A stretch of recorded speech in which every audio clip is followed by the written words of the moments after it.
আজকের তিথি সম্পর্কে আমরা কিছুটা আস্বাদন করব, কারণ সামনেই প্রিয়া প্রীতম, সামনেই নিতাই গৌর। আজকের লীলা ব্রজলীলার একটি পরম লীলা, আস্বাদন লীলা। আগেই আমি বলেছি গিরিরাজ গোবর্ধনের অন্নকূট মহামহোৎসব, খুব অপূর্ব লীলা, যদি একটু ধৈর্য দিয়ে শুনুন। মা যশোদা নন্দ গেহিনী কৃষ্ণ জননী যশোদা মন্দিরে, নন্দ মন্দিরে রন্ধনশালাতে বিবিধ মিষ্টান্ন উপচার, বহুবিধ 56 ব্যঞ্জন উপচার প্রস্তুত করছেন সারা রাত জেগে। সুধীবৃন্দ, বয়স 7 বছর, লালার বয়স, লালজির বয়স অর্থাৎ আমাদের কানাইয়ার বয়স তখন কয় বছর? 7 বছর। রান্নাঘরে ঢুকে পড়েছে। মা, এত কিছু মিষ্টান্ন, এত কিছু প্রস্তুত রান্না করছো কার জন্য? বলে, এই কানাই রাগ রাগ, হাত পা না ধুয়ে রসুয়ার ঘরে আসতে নেই। হাত পা না ধুয়ে, শুদ্ধ না হয়ে রসুয়ার ঘরে আসতে নেই। যশোদার এই কথা আমাদের মায়েরা এখন মানে তো? দেখুন, শোয়ার ঘরটা যতটা শুদ্ধ না রাখতে হয়, রন্ধনের রসুয়ের ঘরটা তার থেকে শুদ্ধ রাখতে হয়, কারণ ওই খাদ্য থেকে স্বামী সন্তানের মন বৃত্তি তৈরি হয়। সমাজটা কোথায় নিয়ে চলেছে আমরা জানি না। এই জন্য অন্তত রন্ধনশালায় যেতে গেলে মায়েদের একটু পবিত্র হয়ে স্নান করে যেতে হয়। এটা আগেকার মায়েদের, ঠাকুমাদের বোঝাতে হতো না। তারপরে অন্নকে ব্রহ্ম বলা হয়। সেই গ্যাসের রান্নাতে অনেকেই পা জুতা দিয়ে রান্না করেন। আমি নিজে দেখেছি, কোনো অন্নকে স্পর্শ পায়ে পাদুকা দিয়ে, জুতো দিয়ে করতে নেই, অন্ন ব্রহ্ম। কিন্তু সেই অন্নকেও আজ পায়ে জুতা দিয়ে, এবং একটা যুক্তি কি বলে জানেন? বাবা, এ জুতো বাইরের জুতো না, এ জুতো বাইরের জুতো না। অজুহাত আর অজুহাত, কখনো পায়ে জুতা দিয়ে অন্ন রান্না করবেন না। কৃষ্ণ জননী বলছেন, আরে কানাই, তোর জ্ঞান হলো না, এত চঞ্চল তুই। আরে রসুয়ার ঘরে আসতে গেলে হাত পা ধুয়ে আসতে হয় শুদ্ধ হয়ে। সংস্কার আর আছে? আমি মনোবিজ্ঞানীদের একটা কলম পড়ছিলাম। মায়েরা শুনুন, যাদের সন্তান শিশু, আপনারা বর্তমান এই প্রেক্ষাপটে দেখেছেন, কিশোর গ্যাংয়ের কথা শুনেছেন? অল্প বয়সী কিশোররা যারা এই সমাজের হাল ধরবে, তারাই এমন সমাজের অসামাজিক, এবং তারা এমন এমন কাজ করে বসছে, বিশ্বকে তাক লাগিয়ে দিচ্ছে যে এরাই যদি ভবিষ্যৎ, আর এরা দেশ গড়বে কি, এরা সমাজ গড়বে কি? হেন অপরাধ মুক্ত কাজ নেই যা কিশোররা করছে না। আচ্ছা, এখান থেকে 50 বছর নয়, 20 বছর আগেও এই জাতীয় অবক্ষয় কিশোরদের মধ্যে দেখা দেয়নি। এখন এর বাচ্চাগুলোর ভিতরে এই হিংস্রতা, এই যে অতিরিক্ত পাওয়ার দেখানোর জন্য তাদের ভিতর যে কামনা, ক্রোধ, একটা উচ্ছৃঙ্খলতা, এর মূলে কি জানেন? এর মূলে একটাই। এর মূলে যখন থেকে আপনি এদেরকে কার্টুন দেখাতে শুরু করেছেন, যখন থেকে এদেরকে ওই যে গেমগুলো দেখাতে শুরু করে, ওখানে কি দেখায় বলুন তো? সুপার পাওয়ার এসে বাড়ি ঘরদর ভেঙে দিল, গুলি করতে করতে করতে করতে পাওয়ারে গুলি করছে। এইগুলোর মস্তিষ্কে কি শিক্ষা দেয়? এগুলো কি শিক্ষা দেয়? দয়া করে, এই যেখান থেকে এই মনোবিজ্ঞানীরা বলছে এই কার্টুন বা এই গেম ওদের হাতে গেছে, সেখান থেকে আপনার সন্তানকে আর আপনার নিয়ন্ত্রণে আপনি রাখতে পারবেন না। সতর্ক হন, একটু আচরণশীল হন। মা বাবা যদি রাত দিন ওই ঘাটাঘাটি করে, ওদের মধ্যেও তো ওটা যাবে, আপনারটা নিয়ে নেবে। ওরটা না থাকলে আপনি আগে নিয়ন্ত্রণ হন, তবে তো ওদের নিয়ন্ত্রণ করতে পারবেন। বিদ্যাসাগরের মা কোনোদিন অলংকার পরেনি। প্রতিজ্ঞা করেছিল, বিদ্যাসাগর, তোকে 10-এর একজন বিদ্যান না করতে পারলে আমি কোনো অলংকার পরব না। চাঁদের আলোতে পড়াতেন। পরীক্ষার আগে ঘুম আসলে বিদ্যাসাগরের টিকি ছিল, শিক্ষা ছিল, ওই শিখাতে দড়ি বেঁধে রাখতো যাতে ঝিমালে দড়িতে টান পড়ে। এমনি এমনি বিদ্যাসাগর হয়।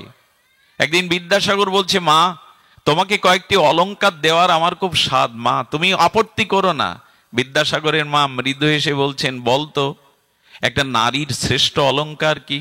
হাতের, কানের, গলার 10 ভরি অলংকার কোন মায়ের গর্ভের সন্তান যদি 10-এর একজন হয়, শ্রেষ্ঠ হয়, আদর্শ চরিত্রবান হয়, ওটাই মায়ের শ্রেষ্ঠ অলংকার। আমি পথ দিয়ে যেতে গেলে প্রণাম করে বলে, বিদ্যাসাগরের মা যাচ্ছে, তোর মতো ছেলে যার পেটে এসেছে তার আর বাইরের অলংকারের দরকার কি? এমনি এমনি বিদ্যাসাগর আসে? আমরা জানি বিদ্যাসাগর নদী পার হয়ে এলেন, কিন্তু এটা বলি না মা প্রদীপ জ্বালিয়ে দুয়ার আগলা করে বসেছিল যে আমার ডাকে বিদ্যাসাগর আজ আসবেই, আসতে তাকে হবেই। এইভাবেই তো গড়ে তুলেছে। আপনি রাত দিন মাতার কাছে নিয়ে ওটা ঘাটাঘাটি করবেন, রান্না করতে গিয়ে, শুতে গিয়ে, তো ওরা কি শিখবে? মা মানে যে মেপে দেয় সন্তান কেমন হবে। দয়া করে এসব থেকে দূরে থাকো, নালে তোমার অজান্তেই ওদের সর্বনাশ তুমিই ডেকে আনছো ঘরে। কাকে বলবেন এই কথাগুলো? আমি বাস্তবতার বাইরে, দার্শনিকতার বাইরে কথা বলতে পারি না, আবেগে ভাসতে পারি না। চোখে যা দেখছি বর্তমান প্রেক্ষাপট, তা আমাদের জানা দরকার। এই জন্য কৃষ্ণ বলছেন, মা আমি একটু চেখে দেখি। লালা বলছে, মা একটু চেখে দেখি। আরে আরে আরে আরে, এটা দেবতাদের উদ্দেশ্যে তৈরি করা, এটা এটো করা যাবে না। আচ্ছা তুই আমাকে জ্বালাস না লালা, চলে যা, যা কিছু জিজ্ঞাসা করার তোর পিতা বসে আছে, যা আঙিনাতে পিতার কাছে যা। সুধীবৃন্দ, গোপাল তখন কোমরে হাত দিয়ে একরকম মাকে বলছে, তুমি বললে না, ঠিক আছে। নন্দ বাবা বসে আছেন, আরো বয়োবৃদ্ধ গোপেরা বসে আছেন। কৃষ্ণ এসে বলছে, বাবা এত যে 56 ব্যঞ্জন, এত যে মিষ্টান্ন, এত যে আয়োজন ঘরে ঘরে, কার জন্য? কার উপাসনার জন্য? কি উদ্দেশ্যে? এই কর্মের যজ্ঞের নাম কি? এটি করলে কি ফল লাভ হয়? হ্যাঁ, খুব ভালো প্রশ্ন করেছিস। আচ্ছা, আজকের দিনে বাবা মার কাছে শিশু ছেলেরা কিছু প্রশ্ন করতেই ভুলে গেছে, ওই যে ওই নিয়ে মেতে আছে। শিশুরা যখন কোনো জিজ্ঞাসা করবে তাদের উৎসাহ দেবেন, বাবা খুব ভালো প্রশ্ন করেছিস, এরকম জিজ্ঞাসা করতে হয়। জিজ্ঞাসা থেমে গেছে মানুষের, এখন জিজ্ঞাসা থেমে গেছে। এই জন্য জানার বা জ্ঞানের আমাদের সীমাটাও থেমে গেছে। বাচ্চারা কিছু বললে আমরা কি বলি? তোর এর মধ্যে কি, তুই কেন জিজ্ঞাসা করছিস? উপেক্ষা করি তাদের। না না, বাচ্চাদের উৎসাহ দিবেন, তারা যে প্রশ্ন করছে তার যথার্থ উত্তর দিয়ে তাদের জ্ঞানের জিজ্ঞাসার উত্তর দিবেন।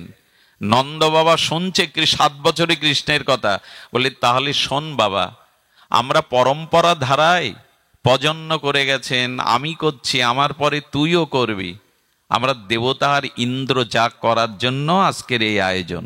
এই যে অন্নকূট মহোৎসবটা, এর আগে ইন্দ্র যাগের জন্য প্রস্তুত হচ্ছে। 56 ব্যঞ্জন হচ্ছে, মিষ্টি মিঠাই হচ্ছে চারিদিকে। কৃষ্ণ তখন কোমরে হাত দিয়ে বলছেন, বাবা ইন্দ্র যাগের জন্য এত বড় পূজা কেন? এই যজ্ঞ করলে, এই পূজা করলে কি হবে? এই দেখুন 7 বছরের বালকের তত্ত্ব অনুসন্ধান। নন্দ বাবা তখন বলছেন, দেখ আমাদের বৃন্দাবনে গো সম্পদে ভরা। একসময় ভারতবর্ষ গো সম্পদের উপর নির্ভরশীল ছিল, গো সম্পদে ভরা। তো আমরা যদি দেখ, এই আমাদের একটা কৃতজ্ঞতা আছে তো। দেখুন সনাতন ধর্ম চিরকাল কৃতজ্ঞতা শেখায়।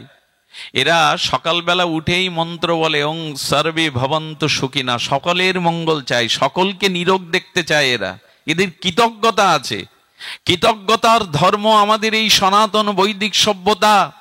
নন্দ বাবা বলছেন, আমাদের দেখ আষাঢ়, শ্রাবণ, ভাদ্র, এই মাস বৃষ্টি হয়, আর বৃষ্টি হয় ইন্দ্রের আশীর্বাদে, মেঘমালার দ্বারা।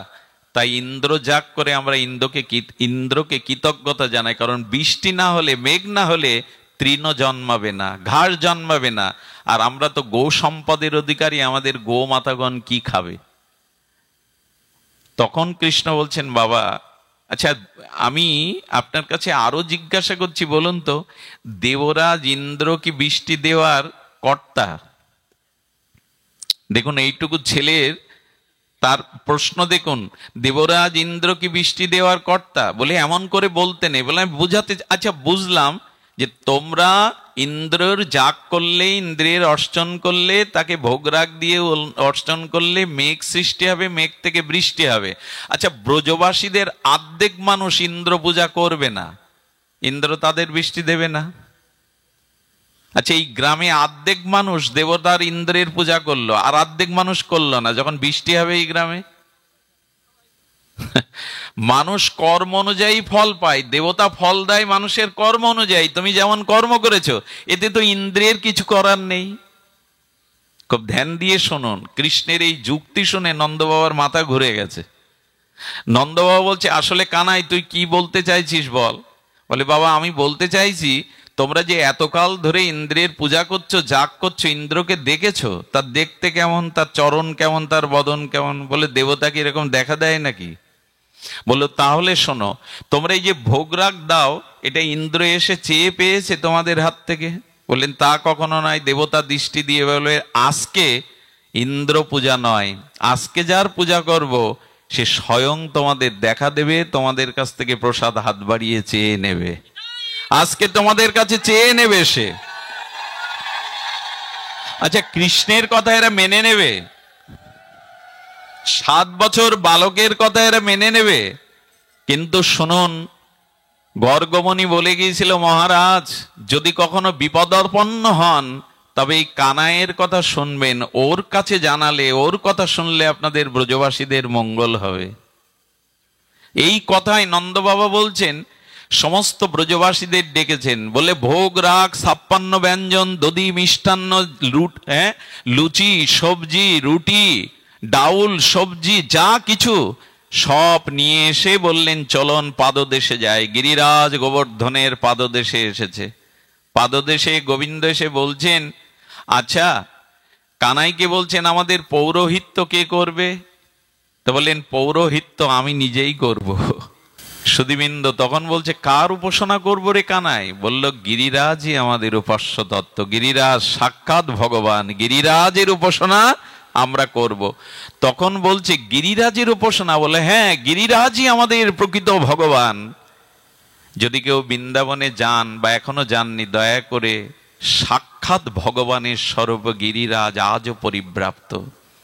গিরিরাজের মহিমা শুনবেন। আমাদের এই দক্ষিণ অঞ্চলের এক ভক্ত, রাধাকুণ্ডের নিবাস তার, তিনি প্রতিদিন গিরিরাজ পরিক্রমা দেন। রাধারানীর চরণ চিন্তা করতে করতে, পরিক্রমা দিতে দিতে কাঁদেন, হে গিরিরাজ, তোমার বক্ষ মাঝে রাধারানীর চরণ চিহ্ন, গোবিন্দের অসংখ্য চরণ চিহ্ন আছে। জানেন, গিরিরাজের ওপরে শ্রী গোবিন্দের রাধারানীর চরণ চিহ্ন এখনো পাথরের উপরে আছে। আমাদের বাঙালিদের গিরিরাজের উপরে ওঠা নিষেধ, কারণ ভগবানের মাথার উপরে আমরা উঠতে, এটা মহাপ্রভুর নিষেধ ছিল, কিন্তু ব্রজবাসীরা ওঠে। ওইখান থেকে ওই বাবা চিন্তা করছে, হে রাধে, তোমার চরণ যদি একবার দর্শন পেতাম। কাঁদছে কাঁদছে, রাধারানীর চরণ চিন্তা করছে। গিরিরাজের ওপর থেকে একটা পাথর নিচে পড়লো ওনার সামনে। গিরিরাজের ওই খণ্ড পাথরটা তুলে দেখেন, পাথরের উপরে রাধারানীর চরণের 2টি ছোট ছোট ছাপ পড়ে আছে। আজও সেটা উনি পূজা করছেন। একটা কথা বলি, বৃন্দাবনে 84 ক্রোশে একবার যান। এখানে কি হয়েছে জানেন? বর্ষণার যে রাধারানীর মন্দির আছে না, একটা পর্বতের উপরে, এই বর্ষণার পর্বতটা হলো ব্রহ্মা। কে? ব্রহ্মা। ওই পর্বতের একটা অংশ পাঞ্জাবের এক মা নিয়ে গিয়েছিল বাড়ি। যেদিন থেকে নিয়ে গেছে সেদিন থেকে অমঙ্গল হতে শুরু করেছে বাড়িতে। ওই শিলা থেকে ব্রহ্মা প্রকট হয়ে স্বপ্নে বলছেন, আমি 60,000 বছর তপস্যা করে পর্বত হয়েছি রাধারানীকে মাথায় রাখবো বলে, তুই কেন নিয়ে এসেছিস? তোর অনাথ যাবে না যদি ওটা আবার নিয়ে ওখানে দিয়ে না আসিস। বৃন্দাবনেই রেখে আসলো। বৃন্দাবনের পাথর পাথর না, বর্ষণার পর্বত স্বয়ং ব্রহ্মা 60,000 বছর তপস্যা করে রাধারানীকে ধারণ করেছেন। আর যারা গোকুলে যান, গোকুলটা, নন্দভবনটা পাহাড়ের উপরে, ওটা ভগবান শঙ্কর, ভগবান শিবই পর্বত রূপে ভগবানকে ধরেছেন। আর এই গিরিরাজ স্বয়ং গোবিন্দেরই প্রতিরূপ। গিরিরাজ গোবর্ধন মহারাজ স্বয়ং ভগবানের অভিন্ন রূপ। এই জন্য কৃষ্ণ বলছেন, বাবা অভিষেক করতে হবে গিরিরাজকে। নন্দ বাবা তখন বলছেন, ওরে, ইন্দ্রকে আমরা 1 কলসি জলে অভিষেক করাতাম, এখন এত বড় 21 কিলোমিটার 7 ক্রোশ গিরিরাজকে যদি অভিষেক করাতে হয় তো 1000 কলসি জল লাগবে। আমরা কষ্ট করে যমুনা থেকে কি করে বয়ে আনবো কানাই? কৃষ্ণ তখন কি করছে জানেন? চোখ বন্ধ করে গঙ্গাকে স্মরণ করলেন। গঙ্গা, আজ তোমার ভাগ্য এই ব্রজভূমিতে স্বয়ং আমাকে গিরিরাজকে অভিষেক করার জন্য তুমি চলে এসো। সাক্ষাৎ গঙ্গা প্রকট হয়েছিল, সেই স্থানটার নাম মানস গঙ্গা। যারা গিরিরাজ পরিক্রমায় গেছেন বৃন্দাবনে, ওই মানস গঙ্গা এসে উপস্থিত হলো ভগবানের আহ্বানে যে আজ আমি গিরিরাজকে ভগবানকে অভিষেক করব। সেই মানস গঙ্গায় স্নান করলে বিশ্বাস করুন, অনুভূতি হয়েছে তাই বলছি, মুহূর্তেই আপনার চিত্তবৃত্তি কিছুটা পরিবর্তন আসবে। আজও মানস গঙ্গার তীরে সাধন ভজন করছেন সর্বত্যাগী বিরক্তি এই বাবাজিগণ, ভক্তগণ, অনুরাগীগণ। মানস গঙ্গার হাজার হাজার কলসির জলে অভিষেক হলো গিরিরাজকে। আর গিরিরাজকে অভিষেক করার সাথে সাথে বলছেন গোবিন্দ আজ নিজের পূজা নিজে করছেন ভগবান, জগৎকে শিক্ষা দিচ্ছেন কার উপাসনা করতে হবে। একটু আগে যে সিদ্ধান্ত আমি আপনাদের বলছিলাম, স্বয়ং ভগবান ব্রজলীলাতে দেখাচ্ছেন নিজেই পূজারী, নিজেই আবার উপাসক রূপে।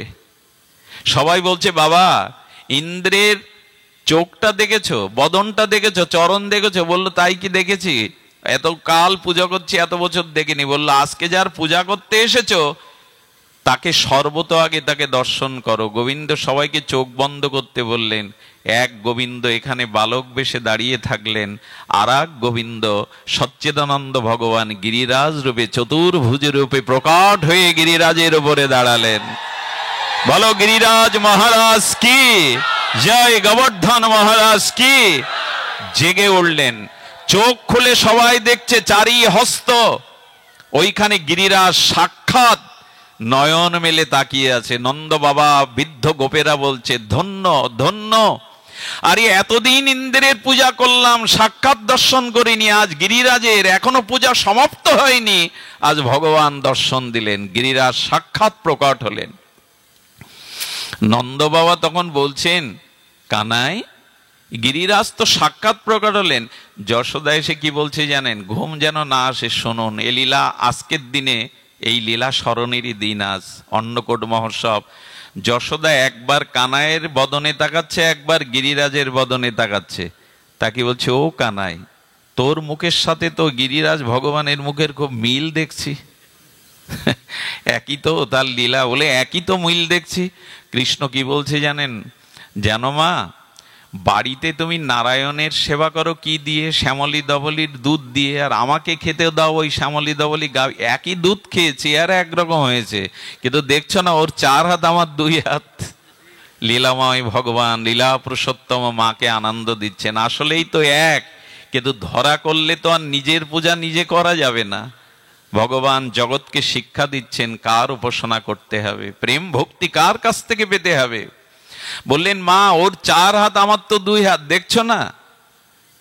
তখন নন্দ বাবা বলছে কানাই, ইন্দ্রদেবকে আমরা জানতাম তাই দিত, ওই প্রসাদ রয়ে যেত আমরা পেতাম, কিন্তু ওর যত বড় বড় মুখ আর বড় হাত, আজকে তো প্রসাদ আমাদের জন্য থাকবে না। হ্যাঁ, গোপেরা বলছে ও কানাইয়া, তো ওকে সব দিয়ে দিলে আমাদের জন্য তো প্রসাদ থাকবে না। গোবিন্দ তখন বললেন গিরিরাজ মহারাজের মহিমাকে জানো? যত তাকে দেবে তত তোমাদের পাত্র থেকে এক বিন্দু ফুরাবে না। ওং পূর্ণমদং পূর্ণমিদং পূর্ণাৎ পূর্ণমুদাচ্যতে পূর্ণস্য পূর্ণমাদায় পূর্ণমেবাবশিষ্যতে। উনি পূর্ণ, পূর্ণতর, পূর্ণতম। ওইখান থেকে তাকে যাকে দেবেন একটু ফুরবে না, আরো পরিপূর্ণ হয়ে যাবে। আজ গোবিন্দ গিরিরাজের অর্চন করছেন, গিরিরাজকে স্তুতি করছেন, আর গিরিরাজ সন্তুষ্ট হয়ে হাত বাড়িয়ে বলছে দাও তোমাদের যা রুটি সবজি অন্ন মিষ্টান্ন 56 ব্যঞ্জন গিরিরাজের হাতে সকলে দিচ্ছে, উনি নিজেই পাচ্ছেন। ওখানে ব্রহ্মা এসেছেন, শিবাদি এসেছেন, মনি ঋষি এসেছেন। এই দৃশ্য দেখে, গোবিন্দের এই লীলা দেখে, সাক্ষাৎ গিরিরাজ রূপে ভগবানের এই প্রসাদ গ্রহণ দেখে আনন্দ করে নারদ নৃত্য করছে, ভগবান শঙ্কর নৃত্য করছে, ব্রহ্মা আনন্দে। আর সমস্ত ঋষি মণিগণ বললেন এ কি দৃশ্য! আজ দেবতা স্বয়ং প্রকট হয়ে আজ ব্রজবাসীদের। এই জন্য আজকের দিনে মায়েদের উচিত হলো ঠাকুরকে একটু বেশি বেশি ভোগ লাগানো। আজ অন্নকূট, কূট মানে পর্বত পাহাড়, আজকে অন্নের পার। আজকে আজকে বহুবিধ ব্যঞ্জন রান্না করে ভগবানকে দিতে হয়। দিয়েছি তো আমরা, এই তিথিটা চলে গেল, অনেকের আমাদের জানাও নেই। এই জন্য এই লীলাগুলো শোনা দরকার। এবছর যারা পারেননি, আগামী অন্নকূটে ভগবানকে বিবিধ মিষ্টান্ন, বিবিধ সবজি, অন্ন রান্না করে যার যেমন সামর্থ্য একটু ভগবানকে দিবেন। সামর্থ্য না থাকলে অল্পই দিয়েন, তবে বিশেষ কিছু দিয়েন এই দিন। আজ ঘরে ঘরে ভগবানকে দুমুঠো দিলে তার কোটি গুণ না চাইলেও ফিরে আসবে আপনার কাছে। আমরা ভগবানকে দেই না বলেই তো পাই না। এই জন্য এই অন্নকূট মহোৎসবে ভগবানকে দিতে হয়। আজ যদি বৃন্দাবনে যান, বৃন্দাবনে শুধু নয়, ভারতবর্ষ, বাংলাদেশের অনেক জায়গায় যেভাবে অন্নকূট মহোৎসব হচ্ছে, সেটা বিস্ময়কর। আমাকে দুপুরে 2 জায়গায় যেতে হয়েছে, নিজের গ্রামে পাশে, তো সেখানে 5 থেকে 6 হাজার ভক্ত শুধু অন্নকূটে। তো এই জন্য আগামী বছর আপনাদের এই এলাকায় অন্নকূট মহোৎসব হয় কিনা জানি না, তবে এটা খুব আনন্দের উৎসব। ইসকনের বদৌলতে হয়তো এখানে হয়, আশীর্বাদে, কিন্তু আপনারা অংশগ্রহণ করবেন এই অন্নকূট মহোৎসবে। আজকে আর কি করেছে জানেন? ওই গিরিরাজ করেছে কি, জল পান করতে করতে কি করেছে, কুলিকুচি করে ফেলে দিচ্ছে। আর যেখানেই ফেলছে, ওটা কার অধরামৃত? ভগবানের অধরামৃত।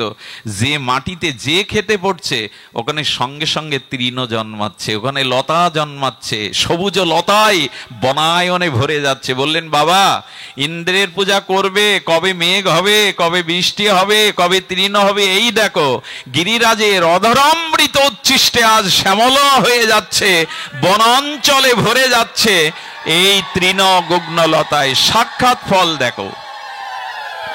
এভাবেই যখন স্তুতি করছে, প্রসাদ নিবেদন করছে, নন্দ বাবা বলছেন, এই কৃষ্ণ, কানাইয়া, লালা, আরে দেবতার ভোগ নিবেদন করতে গেলে একটু কাপড় দিয়ে ঘিরে দিতে হয়। বললেন, আমার এই ভগবানের ঘিরে দেওয়া লাগে না, একে আড়াল করা লাগে না, তার সম্মুখেই নিবেদন করো, আরতি করো, তিনি গ্রহণ করবেন। গ্রহণ করার পরে বললেন, বাবা আজকে একটা কাজ করতে হবে। কি কাজ? বললেন, গিরিরাজ পরিক্রমা না করলে গিরিরাজের পূর্ণ প্রাপ্তি, আশীর্বাদ আমরা পাবো না। এই দিন গোবিন্দ সমস্ত ব্রজবাসী, নন্দ বাবা, যশোদা মা, ব্রজবাসীদের নিয়ে গিরিরাজ পরিক্রমা করেছিলেন। সুধীবৃন্দ, যদি কখনো ব্রজে যান, অনুরোধ রইল অন্তত পদব্রজে একবার গিরিরাজ পরিক্রমা দিবেন। গিরিরাজ সাক্ষাৎ ভগবানের স্বরূপ। চিন্তা করতে পারেন, এই নবদ্বীপের এক উচ্চ বংশীয় ধন্যাঢ্য পরিবারের ছেলে, আমি তার নাম নেব না, 32টা বছর এখনো পড়ে রয়েছে, 3 বার করে গিরিরাজ পরিক্রমা দেয়, 3-21 কিলোমিটার। ঘর বাঁধেনি, একটা কুঠিয়ায় পড়ে থাকে ছোট্ট গাছের তলে। কি খাই জানেন? রান্নাঘর নেই। ওই 3টে পরিক্রমা দিতে গিয়ে রাত 11টা-12টায় যখন ফিরে যায়, ব্রজবাসীর মায়ের দুয়ারে গিয়ে জয় রাধে বলে, আর ওই মা তাকে রুটি সবজি মাধুকরি দিয়ে দেয়। ওইটুকু পেয়ে জীবন ধারণ করে আছে। 32টা বছর অস্খলিত নিয়মে এটা করে চলেছেন। নির্জলা একাদশী থেকে 24 ঘন্টা নির্জলা থেকে গিরিরাজ পরিক্রমা 2টো করে দেয়। অবাক হতে হয়। দিল্লি থেকে শিল্পপতিরা দণ্ডবতী প্রণামী দিয়ে গিরিরাজ পরিক্রমা, দণ্ডবত দিয়ে। বিস্ময়কর গিরিরাজের মহিমা। এই গিরিরাজ সাক্ষাৎ ভগবানের স্বরূপ। এই জন্য ব্রজে যদি যান কেন, একবার রাধারানীকে জানাবেন, হে রাধে, যেন এ জীবনে একবার ব্রজ দর্শন হয়, এ জীবনে একবার শ্রীধাম দর্শন হয়। শ্রীধাম এই ব্রজমণ্ডলে গিরিরাজ গোবর্ধন, দেখুন ভগবান অপ্রকাট হয়ে গেছেন 5000 বছর আগে, কিন্তু 3টে জিনিস আজ নিয়ে যেতে পারেননি। সেই 3টে জিনিস এখনো অক্ষত আছে। এক হলো ব্রজের ধুলা, ওটা এখনো তাই আছে। আরেকটি হলো যমুনা, এখনো নীল যমুনার জল বইছে। আরেকটি হলো গিরিরাজ গোবর্ধন। আর এখনো কিছু বৃক্ষ আছে যারা ওই সময়ের, তার এক একজন ঋষি মুনি। বৃন্দাবনের মহিমা এই, বৃন্দাবনের কোনো বৃক্ষের শাখা পোশাকা পাতা উপরের দিকে নাই, ঊর্ধ্ব দিকে নাই।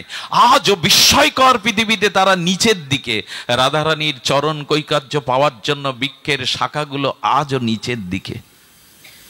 ভাবলে অবাক হতে হয়। বিস্ময়কর হলো ভগবানের এই শ্রীধাম। কে যায়নি বলতে পারেন? এখানে শ্রীধাম বৃন্দাবনে যাওয়ার মন চলো নিজ নিকেতনে। এই নিজ নিকেতন একবার ব্রজের ইচ্ছা রাধার, তবে রাধারানীর কৃপা না হলে ব্রজে যাওয়া যায় না। এই জন্য গিরিরাজের অপর মহিমা আজও বিস্মৃত। হাজার হাজার লক্ষ লক্ষ মানুষ গিরিরাজকে প্রদক্ষিণ করছে, পরিক্রমা করছে। গিরিরাজ পরিক্রমার কথা কি বলবো, এক বাবা যেতে যেতে ওনার পাটা কেটে গেল, অনেকটা কেটে গেছে, কোনো কিছুতেই হচ্ছে না। বলে তোমরা ভাবছো কেন? একটু গিরিরাজ তটে ব্রজের ধুলি দিয়ে দিল, সঙ্গে সঙ্গে রক্ত বন্ধ। আবার তিনি হাঁটতে শুরু করলেন। সুধীবৃন্দ, এইভাবে গিরিরাজের মহা মহিমা প্রকট করলেন, গিরিরাজ পরিক্রমা করলেন গীতাদি দ্বারা, বন্দনা দ্বারা। ভগবান স্বয়ং আর নন্দপিতা যশোদা মাতাকে নিয়ে ব্রজবাসীদের নিয়ে করলেন। কিন্তু আমি বেশি সময় নেব না, কিন্তু ঘটনা যেটা ঘটল, দেবরাজ ইন্দ্র ভাবছেন কই কার্তিক শুক্লা দ্বিতীয়া চলে গেল, আমার পূজা তো ব্রজবাসীরা এবছর করলো না। আরে আমার ভোগ রাখতো ওরা দিল না, তবে ওদের ভুল হলো? নারদ তো সব ঘটন উনি ঘটান। বলেন আর আপনাকে প্রসাদ পেতে হবে না, আর আপনার পূজা কেউ করবে না। আরে কৃষ্ণের কথায়, বালকের কথায় ওরা গিরিরাজ পূজা করেছে আপনার পূজা বাদ দিয়ে। কিছু মনে করবেন না, আমি 10 দিন আপনাকে প্রণাম করি, 10 দিন আপনাকে সম্মান করি, একদিন না করলে আপনি ক্ষেপে যাবেন আমার উপরে। দেবরাজ ইন্দ্র কি করেছে জানেন? বলেন আমার পূজা বন্ধ করেছে। ভগবানকে তখন কিছু গালি দিয়েছিলেন উনি। ভগবান মনে করলে তো আর গালি দিতেন না। কি বললেন জানেন? বাচালাং বালিসং। আর কি বললেন? স্তব্ধম। আর বলছেন অসঙ্গং পণ্ডিত মানি না। এই শব্দগুলো দিয়ে ইন্দ্র গালি দিচ্ছেন কৃষ্ণের। বাচালাং বলছে বাচাল, বড় বকে বেশি। মা সরস্বতী বলছেন ইন্দ্র তুমি গোবিন্দকে গালি দিয়ে মরো, আমি মরতে পারবো না, তোমার ওই শব্দগুলো আমি অন্য অর্থে ব্যবহার করব। বাচাল মানে এই গীতা ভাগবত শাস্ত্রের বাণীগুলো কার? সবই তো ভগবানের বাণী, এই জন্য তার থেকে বাচাল আর কে আছে? গীতা ভাগবত তো তিনিই বলেছেন, অনন্ত শাস্ত্র তো তার মুখ থেকে এসেছে। এই জন্য বললেন আর বালিসং, ক্ষীর সমুদ্রে শুয়ে থেকে জগৎ পরিচালনা করছেন, তিনিই তো অলস হবেন। হ্যাঁ, আর বললেন পণ্ডিত মানি না। আরে ও পণ্ডিত না, কিন্তু নিজেকে মনে করে বড় পণ্ডিত। আমার পূজা বন্ধ করে গিরিরাজের পাথরের পূজা করাচ্ছে। পণ্ডিত নয়, কিন্তু পণ্ডিত মানি না, নিজেকে পণ্ডিত মনে করে। গোবিন্দের থেকে জ্ঞান আর কার আছে গো ইন্দ্র? তুমি যে গালি দিচ্ছ, সরস্বতী বলছেন হ্যাঁ উনি প্রকৃতই পণ্ডিত, ওনার থেকে জ্ঞান, উনি জ্ঞানের আধার, জ্ঞানের আশ্রয়, সচ্চিদানন্দময় ভগবান। জ্ঞান তো ওনারই মানায় ইন্দ্র। সরস্বতী অর্থগুলো বিপরীত করে দিল। সুধীবৃন্দ, এরপরে বলছেন সামন্তনী মেঘকে ডাকলেন। মেঘ তার আয়ত্তে আছে দেবরাজ ইন্দ্রের। মেঘকে, সামন্তনী মেঘকে ডেকে বললেন ব্রজবাসীদের ভাসিয়ে দাও, কেউ যেন বেঁচে না থাকে কোনো প্রাণী। তোমরা বৃষ্টির দ্বারা, বন্যার দ্বারা ভাসিয়ে দাও। দেবরাজ ইন্দ্র পূজা একবার পেলে না, 1 বছর পেলে না, তাতে ব্রজবাসীদের ভাসিয়ে দাও। সামন্তনী মেঘ ঝংকারিত হয়ে উঠল, প্রবল বৃষ্টি বর্ষণে ব্রজ ভেসে যাচ্ছে। কিন্তু এই দেখুন, একটা কাক, একটা পক্ষী, একটা পিপিলিকা পর্যন্ত, একটা সুখসারি পর্যন্ত, একটা ময়ূর পর্যন্ত, একটা পাখি পর্যন্ত, একটা গাভী পর্যন্ত কেউ ব্রজ ছেড়ে যাচ্ছে না। চোখের জলে বলছেন যদি মরতেই হয় কানাই, তোমাকে দেখতে দেখতেই ব্রজেই মরবো, অন্য কোথাও যাব না। এই হলো ভগবত চরণে পূর্ণ সমর্পণ। যদি মরতেই হয় তোমার চরণেই মরবো, অন্য কোথাও যাব না। কেউ বাঁচার চেষ্টা করছে না। আমাদের হলে আমরা কি করতাম বাবা? এই জন্য সপ্ত দিবর বৃষ্টির আর বন্যা বয়ে দিল। ভগবান শ্রীকৃষ্ণের কাছে দৌড়ে গিয়ে তখন কি বলছে জানেন? এই শ্লোকটি ভাগবতের খুব বিখ্যাত শ্লোক। কৃষ্ণের চরণে সবাই ছুটে গেছে, গোবৎসগণ, পাখিগণ, হরিণগণ, ময়ূরগণ, সমস্ত ব্রজবাসীগণ সবাই গিয়ে বলছে কৃষ্ণ কৃষ্ণ মহাভাগা, তোমার মতো মহা কে আছে? অন্নয়ম গোকুলাং প্রভু তার তো হৃদি দেবানাং অর্পিতা ভক্ত বৎসল। তোমার মতো ভক্ত বৎসল কে আছে? কৃষ্ণ, কৃষ্ণ মহাভাগা, তোমার চরণে এসেছি, হে কৃষ্ণ রক্ষা করো। যেই কৃষ্ণের সম্মুখে সবাই এসে বলছেন, ভগবান তার বাম হাতের কনিষ্ঠ অঙ্গুলি দিয়ে, বাচ্চারা যেমন ছত্রাকে ছাতা হয় না, ছত্রাকের ছাতা হয়, ছত্রাকের ছাতা খেলতে খেলতে বাচ্চারা হাতে তুলে নেয়, গোবিন্দ তার বাম হাতের কনিষ্ঠ অঙ্গুলি দিয়ে এই 7 অর্থাৎ 21 কিলোমিটার 7 যোজন গিরিরাজ গোবর্ধনকে হাতে তুললেন। অনেকেই কৃষ্ণ রাসলীলা করেছেন বলে আমরাও মাঝে মাঝে অনুকরণ করতে যাই। ভগবান করেছেন মিটার গিরিরাজ কনিষ্ঠ অঙ্গুলিতে ধারণ করলে তুমি একটা ইট হাতে নিয়ে দেখাও তো। তুমি একটা ইট 7 দিন আঙুলের মাথায় করে রাখো, বুঝবো তুমি ওই লীলা করার সামর্থ্য আছে তোমার। এইসব বলতে যাবেন না, এইসবগুলো বলা উচিত নয়। ভগবানের সাথে অন্য কিছুর তুলনা কারোরই করা উচিত নয়। সুধীজন, গিরিরাজ গোবর্ধন ছত্রাকের মতো ধারণ করেছেন পরম হাস্যবদনে, আর ব্রজবাসীরা নিশ্চিন্তে ভগবানের চরণে আশ্রয় নিলেন। আজকের অনুষ্ঠানের সার তত্ত্ব এই, আসুন, সামনে ঝড় ঝঞ্ঝা থাকতে পারে, বিপদ থাকতে পারে, একমাত্র ভগবানের চরণেই আমাদের শরণাগতি আসা দরকার। তিনি ছাড়া আমাদের রক্ষাকর্তা কেহ নাই এই জগতে। এই জন্য ভগবানের চরণে সর্বত সমর্পণ আমাদের প্রয়োজন। এটা ব্রজবাসীরা জানতেন। গিরিরাজ গোবর্ধন ধারণ করে আর গোবিন্দ কি করেছেন জানেন? সখাদের বলছে তাড়াতাড়ি, গোবিন্দের সখাদের নামগুলো দেখুন, মধুমঙ্গল, শ্রীধামা আর মনসুকা, ধনসুকা, তনসুকা গোবিন্দের সখাদের নাম। ও গোবিন্দ তাড়াতাড়ি বলছে, তোদের লাঠি ঠ্যাঙা কোথায় আছে, তাড়াতাড়ি ধর। ওরা বাঘ লাঠি ঠ্যাঙা নিয়ে ধরার পরে, মধুমঙ্গল ব্রাহ্মণ তো বুদ্ধি বেশি, মধুমঙ্গল হচ্ছে, কানাইয়া আমাদের গায়ে এত বল কোথা থেকে হলো? আরে একটা পর্বত আমরা লাঠি ঠ্যাঙা নিয়ে ঠেকিয়ে রেখেছি, আমাদের গায়ে এত বল কোথা থেকে এলো? গোবিন্দ তখন বললেন, আমি কি আর এমনি ননি চুরি করতে তোদের নিয়ে যাই? মাখন ননি খেলে এমনি গায়ে বল হয়? বলেন কৃষ্ণ, সত্যিই বলেছি, মাখন ননি খেলে গায়ে তো বল হবেই। কৃষ্ণ তখন বলছে, ওদের একটা অভিমান কাজ করছে, ওরাই ধরেছে গিরিরাজ। গোবিন্দ করেছে কি জানেন? একটুখানি আঙুলটা শিথিল করেছে, হুড়মুড় করে লাঠিটা ভেঙে যখন সব পড়েছে, কৃষ্ণ কৃষ্ণ কৃষ্ণ, ওরা বুঝতে পেরেছে আমাদের নয়। দেখুন বৃন্দাবনে এই ভগবানের লীলা সখাদের সাথে যখন কনিষ্ঠাঙ্গুলি ধরেছেন, তখন বললেন, কৃষ্ণ আমরা জানি না তোর গায়ের বল কেমন, শ্রীদামার সাথে মারামারিতে তুই সব দিন হেরে যাস, বলে তাহলে আমার অঙ্গুলিতে গিরির গোবর্ধন কেন? বলেন তা কি আর জানিস না, আজকে ব্রজবাসীরা এই গিরিরাজ পূজাতে সন্তুষ্ট হয়ে সবাই তোকে আশীর্বাদ করেছে, ওই আশীর্বাদের বলেই তুই ধরেছি, তোর বলে না। ওদের বিশ্বাস করানো যাবে না কৃষ্ণ ভগবান। একদিন মধুমঙ্গল বলছেন, এই নন্দ বাবা কি তুই নাকি বরুণ লোক থেকে কালকে ছাড়িয়ে এনেছিস, তুই কি ভগবান? আচ্ছা এরকম প্রশ্ন করা যায় কাউকে? প্রশ্ন করা যায়, আপনি কি ভগবান? বলছে তুই ভগবান। আঙুল তুলে মধুমঙ্গল বলছে তুই ভগবান। গোবিন্দ তখন বলছে, আজ একটু প্রমাণ করি না আমি ভগবান। এরা তো কোনো রকমে বিশ্বাস করে না আমাকে। আমি ওখানে তো ভগবানের লীলা চলছে না, প্রিয়তার লীলা চলছে।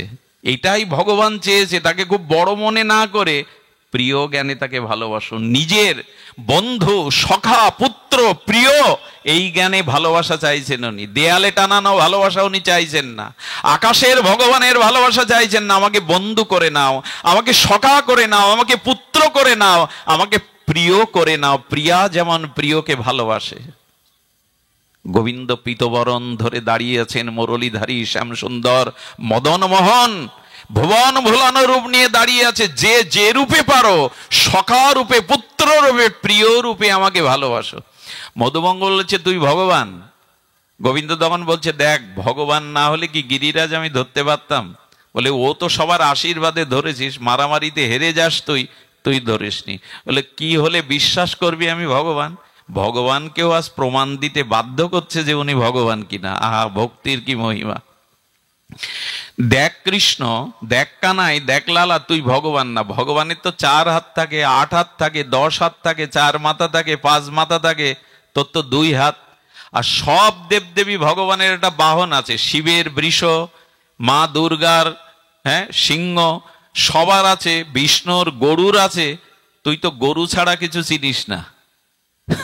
তো তোকে কি করে ভগবান আজ পরীক্ষা দিতে হচ্ছে ভগবান কিনা। আচ্ছা, জলেতে যদি কোনো লোহার শলাকা ফেলে দেন, বাঁধবে না, নিচে চলে যাবে। কিন্তু ওই জলটা যদি বরফ হয়ে যায়, যাবে ওর মধ্যে কিছুটা যাবে।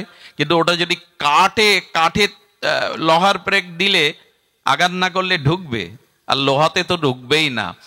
ওদের প্রেমটা কৃষ্ণ ভগবান না, কৃষ্ণ আমাদের প্রাণ সখা, হৃদয়ের সখা। ওখানে কিছু ঢুকবে না। ওখানে যতই তুমি ভগবান বলতে, এই ভালোবাসাটাই তো চেয়েছে ভগবান, এই ব্রজের ভালোবাসা। ব্রজ কেন মহিমান্বিত, এখানে ভগবানকে তারা নিজ প্রিয়, এই ভালোবাসাটাই তার চাওয়া। ঐশ্বর্য জ্ঞানেতে সকল জগৎ মিশ্রিত, ঐশ্বর্য শিথিল প্রেমে নহে মোর বৃত। যারা আমাকে খুব বড় মনে করে আর নিজেকে খুব ক্ষুদ্র মনে করে, তার সাথে প্রেম কি করে হবে? সমানে সমান না হলে ভালোবাসা প্রেম জমে না। আমাকে ওই রূপে ভালোবাসো, এই কথাটা বলবার জন্য এই লীলার অবতারণা করা। গোবিন্দ তখন বলছে, চোখ বন্ধ কর, আমি হাত দেখাচ্ছি তোদের। গোবিন্দ তখন 12 হাত সৃষ্টি করেছেন। আর কি করেছেন? গরুরকে বললেন, আমাকে পিঠে নাও। যেই গরুর আর 12 হাত তুলেছেন, মধুমঙ্গলকে বলছেন, এইবার চোখ খোল। মধুমঙ্গল চোখ বড় বড় করে দেখে, এ তো 12 হাত গরুর। সঙ্গে সঙ্গে মধুমঙ্গল এগিয়ে আসছে। কৃষ্ণ মনে করেছে এইবার ভগবান বলে আমাকে প্রণাম করবেই। মধুমঙ্গল কাছে এসে কান ধরে বলছে, বেটা লাভ, ওর পিঠে আমি উঠবো এখন, ভেলকি দেখাচ্ছিস আমার সাথে। গোবিন্দ হাত জোড় করে গরুরকে বলছে, চলে যাও, এখানে আর কোনোদিন এসো না।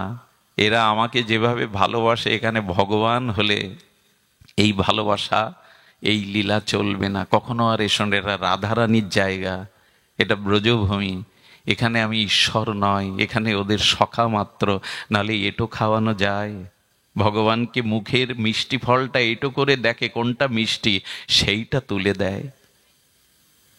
আহারে, এক গোপী গিয়ে কি করেছে জানেন? বলতে গেছে রাত্রে কোন কুঞ্জে আজকে মিলন হবে, কোন কুঞ্জে আজ লীলা হবে, অভিসারিকা রাধারানী যাবে। কিন্তু যশোদা বসেছে, বলরাম বসেছে, ওর মধ্যে গোপী বলবে কি করে কোন কুঞ্জে কৃষ্ণ আজকে যুগল মিলন হবে? তা গোপী গিয়ে দেখে কৃষ্ণের হাতটা, মায়ের সাথে বসেছে তো, কৃষ্ণের আঙুলগুলো এইভাবে দিয়ে মাটিতে দিয়েছে। গোপী গিয়ে পায়ের বুড়ো আঙুল দিয়ে গোবিন্দের একটা আঙুলে চাপ দিচ্ছে। পারবেন তো ভগবানের পায়ে হাত দিয়ে, পা দিয়ে চাপ দিতে? মানে এক একটা আঙুলের এক একটা সংকেত ছিল। গোবিন্দ যেদিন দাদা বলরাম উত্তর গোষ্ঠে আসছেন, ললিতা বিশাখা রাধারানীকে প্রেমময়ীকে নিয়ে চিলেকোঠায় দেখতেন, দাদার সাথে আর কথা বলা যায় না। গোবিন্দ কেশ দেখাতেন। কেশ দেখাতেন মানে আজকে কেশর কুঞ্জে দেখা হবে, কেশর কুঞ্জে। লীলাময় এমনি করেই লীলা করেন। লীলাগুলো আবার মানসী লীলা ভাববেন না, নায়ক নায়িকার লীলা ভাববেন না, তাহলে কিন্তু সর্বনাশ এসে দেখা দেবে। ওইখানে রক্ত মাংসের কোনো বিষয় নয়। সতর্ক হয়ে শুনুন, গোবিন্দ এই প্রীতি চাইছে বললে আর এসো না। এটা ঐশ্বর্যের জায়গা নয়, এটা মাধুর্যের জায়গা। আজকে যখন ওইভাবে ধরেছে, মা যশোদা দেখছে আমার গোপালের আঙুলটা যেন ফুলে গেছে। আসলে কি ফুলে গেছে? মার দরদ হচ্ছে, কানাই কানাই রে, তোর আঙুলটা কেমন লাল হয়ে গেছে। ওখানে মাখন টেনে দিচ্ছে, আর বারে বারে মাখন খাওয়াচ্ছে, বারে বারে তার ননি তুলে দিচ্ছে। গোবিন্দ বলল, ভালোই হলো, খুব ভালোই হলো। আচ্ছা, ব্রহ্মা গোবৎস হরণ করলে ব্রহ্মাকে অভিশাপ দিয়েছিলেন যে তুমি ভক্ত চরণে অপরাধ করেছো, তোমাকে যবন কোলে যেতে হবে হরিদাস রূপে। ইন্দ্র যে 7 দিন ধরে এত অত্যাচার করলো ব্রজবাসীদের, ইন্দ্রকে অভিশাপ দেয়নি কেন? কেন দেয়নি জানেন? গোবিন্দ বলছেন, ব্রহ্মা তো আমার কাছ থেকে আমার সখাদের দূরে সরিয়ে রেখেছিল, আর ইন্দ্রের এই বৃষ্টিতে ব্রজবাসীর আজ আমার চোখের সামনে 7 দিন রয়েছে। তবে ইন্দ্র, তোমাকে আমি অভিশাপ দেব না কেন জানো? যাকে দেখবার জন্য আমি তপস্যায় বসি, ধ্যানে বসি, রাত দিন চেয়ে থাকি, সেই রাধারানীকে তুমি আমার সামনে এসে দাঁড় করিয়েছ। রাধারানীকে দর্শন করাতে ইন্দ্র আমি তোমার প্রতি কুপিত নয়, রাধারানীর দর্শনের জন্য আমি ব্যাকুল থাকি। রাধা রানীকে দর্শন করছেন গোবিন্দ অপলক নয়নে। আসলে আমার কি মনে হয় জানেন, এই 7 দিন গিরিরাজ রাখার শক্তিটা আসলে উনি এক জায়গা থেকে পেয়েছিলেন। আমি আপনাদের একটু শক্তির কথা বলি। পৃথিবীর সমস্ত মানুষের সমস্ত শক্তি একত্রিত করলে ইন্দ্রের বাহুবলের ওই শক্তির তুলনা হয়। আবার বলি, পৃথিবীর সমস্ত মানুষের শক্তি একত্রিত করলে ইন্দ্রের একটা বাহুবলের শক্তি হয়। আর ইন্দ্রের বাহুবলে যে শক্তি আছে, এর থেকে হাজার গুণ বেশি শক্তি হনুমানের একটা বাহুতে। আর হনুমানের বাহুতে যে শক্তি আছে, তার থেকে হাজার গুণ, লক্ষ গুণ বেশি শক্তি বলরামের একটা আঙুলে। আর বলদেবের অঙ্গুলিতে যে কোটি কোটি শক্তি আছে, তার থেকে কোটি শক্তি আছে গোবিন্দের একটা হাসিতে। আর গোবিন্দের হাসির মধ্যে যে শক্তি আছে, তার কোটি গুণ সুখ রাধারানীর নয়নের কটাক্ষ প্রেম দৃষ্টিতে। জয় রাধে। দৃষ্টি রাধারানীর দৃষ্টিতে। আরে নারদ গিয়ে বলছে কংসকে, কংস, কৃষ্ণকে তুমি মারতে পারবে না, অগাসুর বগাসুর পুতনা অরিষ্ট দানব কোনো কিছু দিয়ে কৃষ্ণকে মারতে পারবে না, কারণ কৃষ্ণের প্রাণ একজনের হাতে। আচ্ছা, আমার প্রাণ যদি আপনার কাছে থাকে, আমাকে মারবেন কি আপনি? নারদকে বলছেন, দেবর্ষিপাদ, আপনি কেন এতদিন বলেননি তবে কৃষ্ণের প্রাণ কার হাতে? বলো, রাধারানীর হাতে। আপনি যদি রাধারানীকে বধ করতে পারেন, তাহলে কৃষ্ণ এমনি বধ হয়ে যাবে। নারদের ইচ্ছা কি জানেন? রাধারানীর মহিমা দেখবার জন্য। যদি কংস কৃষ্ণের সামনে না গিয়ে রাধারানীর সামনে যেত, তবে কেমন মানাতো। কংস গেছে, মেঘ হয়ে আসছে, ললিতার সাথে ছোট্ট রাধারানী, কিশোরী রাধারানী খেলছিলেন। বললেন, ললিতা, ওই মেঘ দেখছিস না? মেঘ না, কংস আসছে আমার কাছে। বলে, তাহলে তো আমাদের খেলা হবে না। বলে, খেলাটা আজ বেশি জমবে। রাধারানী একটা গন্ডি দিয়ে দিলেন, গন্ডির পাশে এসে কংস যেই ওখানে রূপ নিয়েছেন, ললিতাকে পাঠিয়ে দিয়ে বললেন, ওই সরোবরে স্নান করে আমার কাছে আসতে বল। নিয়ম হলো রাধারানীকে দর্শন করলে সরোবরে স্নান করতে হবে। যেই ডুব দিয়েছেন, কংস সখী রূপ নিয়েছে রাধারানীর করুণাতে। সখী রূপ নিলে আর কংসত্ব থাকে? এসে রাধারানীর চরণে বললেন, আমার আজ্ঞা করুন সেবার। বলে, তোমাকে আর কি সেবা দেব? গোয়ালের গোবরগুলো আজ থেকে কাটো। এই হলো রাধা, এই হলো রাধারানী। 6 মাস এইভাবে গোবর পরিষ্কার করছে। রাধারানীর সেবিকা হতে পেরে ধন্য। ওর পূর্বে স্মৃতি মনে নাই। একদিন শ্যামসুন্দর এসে বলছে, রায়, ওকে যদি ছেড়ে না দাও, আমার লীলা হটবে না। যে লীলা করবার জন্য আমার আশা, ওকে পূর্বের রূপে ছেড়ে দাও। গোবিন্দের কথাতে রাধারানী ললিতাকে বললেন, আবার স্নান করতে বল। আবার কংসের পূর্বের রূপ ফিরে পেল। কানে মোড়া দিয়ে বলছে, এখানে আর কোনোদিন আসবো না। এই হলো প্রেমময়ী রাধা। আগে আমরা কৃষ্ণ না বলে আগে রাধা বলি কেন? রাধে নামটা নেই কেন? প্রেমেরই তো শক্তি বেশি। উনি প্রেমময়ী, উনি রক্ত মাংসের পিণ্ড না। কৃষ্ণ প্রেমটাই রাধা, কৃষ্ণ লাদিনী শক্তিটায় রাধা। রাধা কোনো রক্ত মাংসের যুবতী নয়, কৃষ্ণ লাদিনী, প্রেমের অধীশ্বরী। প্রেমের পূর্ণিমাই হলো রাধা ঠাকুরানী। রাধা কৃষ্ণ প্রণয় বিকৃতি লাদিনী শক্তি। এই গোবিন্দের আনন্দদায়িনী প্রেমময়ী শক্তির নামই হলো রাধা।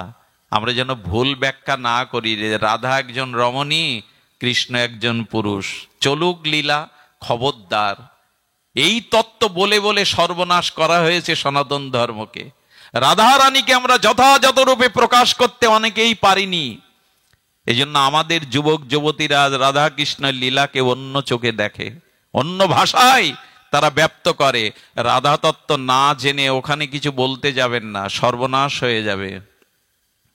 উনি রক্ত মাংস নন, সুধীজন। আজ গোবিন্দ কি করেছেন? গিরিরাজের লীলা 7 দিন পরে দেবরাজ ইন্দ্র তার সেবকদের বলছে, আমি বিশ্রামে আসছি। সেবকদের বলছে, দেখ তো সব গেল কিনা ধ্বংস হয়ে। সব তো গিরিরাজের তলে, কাউকে দেখতে পাওয়া যাচ্ছে? ওপর থেকে দেখলে কি দেখছে? তখন বলছে, দেবরাজ সব শেষ, ব্রজের আর কিছু বেঁচে নেই, সব শেষ। বলে, শেষ তো হতেই হবে। আমাকে পূজা না করা, আমাকে ভোগরাগ না দেওয়া। তখন বলছে, সব শেষ হলে ওই একটা কেবল জেগে আছে, সেটা হলো গিরিরাজ পর্বত। বললেন ও তো জাগবে, আমার ভোগ রাগ খেয়েছে পেট পুরে, ওর গায়ে বল হয়েছে, ওই তো জেগে থাকবে, তবে ওকেও আমি রাখবো না। ইন্দ্র বজ্রের পরে বজ্র নিপাত করতে লাগলো। ইন্দ্র অভিমানে অহংকারে, আচ্ছা ইন্দ্র এগুলো করছে কেন আর গোবিন্দও করাচ্ছে কেন জানেন? ছোট্ট একটা কথা লিখে নিয়ে যান হৃদয়ে। ভগবান সবকিছু মেনে নেন, কারো অহংকারকে মেনে নেন না। এই অহংকার নির্মূল করাই হলো ভগবানের কাজ। এই জন্য কেউ কোনো বিষয়ে কখনো অহংকার আনবেন না। দেবরাজ ইন্দ্র জানে না উনি ভগবান, কিন্তু এই লীলার দ্বারা গোবিন্দ দেখাতে চাইলেন দেবতা হোক। আর ইন্দ্র, তোমারও জ্ঞান নেই, তুমি কাদের হাতে পূজা নিচ্ছ? আমার পরিকর নন্দ বাবা যশোদার পূজা নিচ্ছ, তোমার অধিকার নেই এদের, বরঞ্চ তোমার উচিত এদের পূজা করা ব্রজবাসীদের। ইন্দ্রের অভিমান হয়েছিল, অহংকার হয়েছিল, পূজা পেলে, বেশি সম্মান পেলে, বড় পদ পেলে, তখন মানুষ অভিমানী হয়ে ওঠে। এই অহংকার দূর করাই গোবিন্দের অন্যতম লীলা, অন্যতম কাজ। অহংকার কেউ করবেন না, সেটা রূপের হোক, ধনের হোক, পদ প্রতিষ্ঠার হোক। গোবিন্দ এই লীলার দ্বারা আমাদের শিক্ষা জানাচ্ছেন জগৎকে। দেবরাজ ইন্দ্র তখন বললেন, আরে দেখ, ও পর্বতটাও শেষ হয়ে গেছে। করজোরে গিয়ে দেবরাজ ইন্দ্রের সেবকগণ বলছেন, একটা পাতাও নষ্ট হয়নি, গিরিরাজে যে বৃক্ষগুলি আছে একটা পাতাও নষ্ট হয়নি, পিঁপড়েগুলোও নষ্ট হয়নি। দেবরাজ ইন্দ্র তখন জগতে ব্রজে নেমে এসে ধ্যানের দ্বারা দেখলেন, এ কি করেছি আমি, কাকে আঘাত করতে চেয়েছি আমি, এরা কারা? আমার পরম ইষ্ট, আমার হৃদয়ের দেবতা স্বয়ং ভগবান লীলা করছে, আমি তার উপরেই অত্যাচার করেছি। সুরভি গাবিকে ডাকলেন, আর দেবরাজ ইন্দ্রের চোখের জল দিয়ে গোবিন্দের চরণে ক্ষমা প্রার্থনা করে বললেন, ক্ষমা করো অবুঝ আমি। এই ক্ষমা চেয়ে চোখের জলে আর সুরভি গাভীর দুগ্ধ দিয়ে গোবিন্দের চরণ ধুয়েছিলেন। ওই জলটা যেখানে গড়িয়ে পড়েছিল, তখনই সৃষ্টি হলো একটা কুণ্ড, এর নাম গোবিন্দ কুণ্ড।